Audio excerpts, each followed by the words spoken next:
In this video, I'm going to show you how to fade an image in Affinity Designer. If you find this video helpful, please consider to like this video and subscribe to my channel.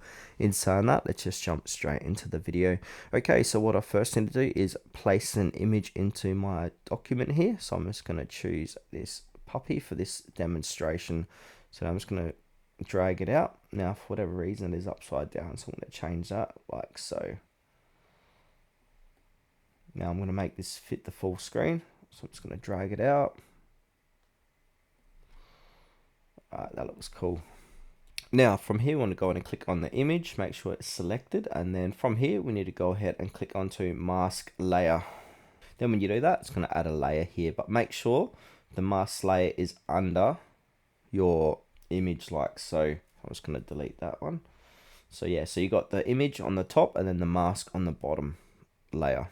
Now you want to select your mask and then come to the left and click onto gradient. So make sure you're on vector and then click onto a fill tool and then click onto the gradient here, fill tool.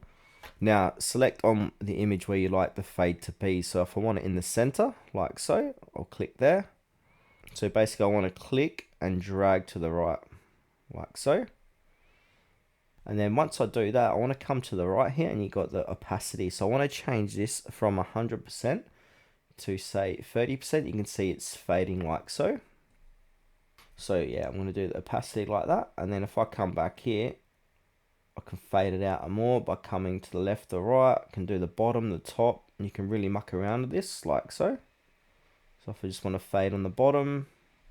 So yeah, that's basically how to fade an image in Affinity Designer.